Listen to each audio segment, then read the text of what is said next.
The Albers exhibition that opens on February 11th came up as a last-minute replacement for a change in our exhibition schedule. The retrospective of Eve Klein had 3 venues, the Hirshhorn being the organizing venue. But one of the venues had to drop out for monetary reasons when the economy collapsed last year. So we had this blank space in our schedule, and the chief curator, Harry Brower, dashed into my office, said, "Can you come up with an exhibition from the collection that'll look like it's a real exhibition on no notice with no money?" And I went, "Sure." Which is actually easy to do when you have a collection in which you have certain artists in depth. We always talk about Joe Hirshhorn collecting in depth, and that being the museum's ongoing strategy.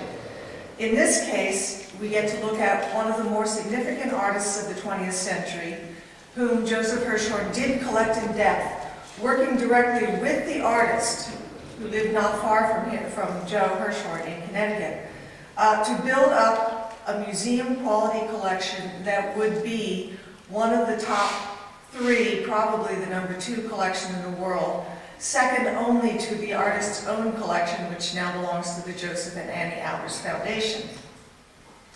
So what we're going to see is we're going to see about 60 to 63 works from our collection. We have more than that, but there's a certain amount of repetition for scholars, and we didn't want to have too much of one type. So it is a retrospective that extends from his early work in Germany. He was born in the town of Bottrop.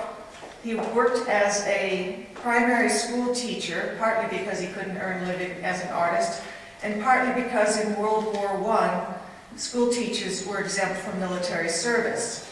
So during those war years, specifically 1916, 17, and 18, Albers primarily taught, but he traveled often to see what was happening in the big cities in Germany.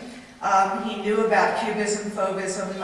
He met and knew and saw a number of exhibitions of works by German expressionists. And we're going to move on and see his early work. What I'd like to point out up front is that though Albers is known today for this, his exhaustive exploration of color relationships, that really wasn't his primary interest. When he was teaching as a school teacher, he was already painting beautiful watercolors that had a lot of the rich color sophistication of Cézanne and Matisse. Those works, very few of them survive. So our exhibition begins with a few prints that did survive from those war years.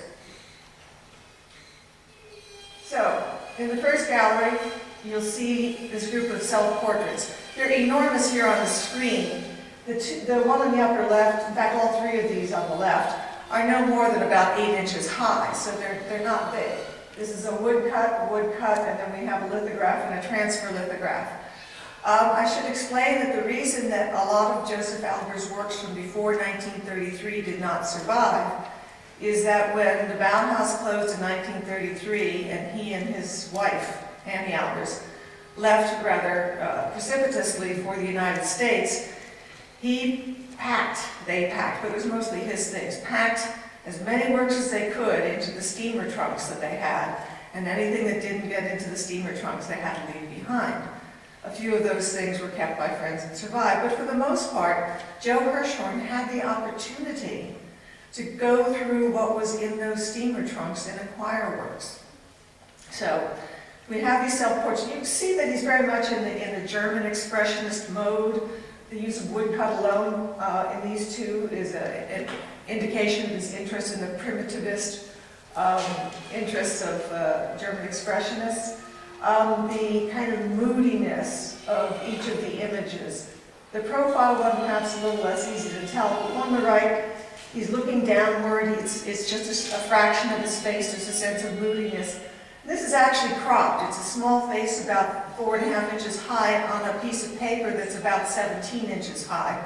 So there's a stronger sense of this sliver of a human being lost in the great nothingness.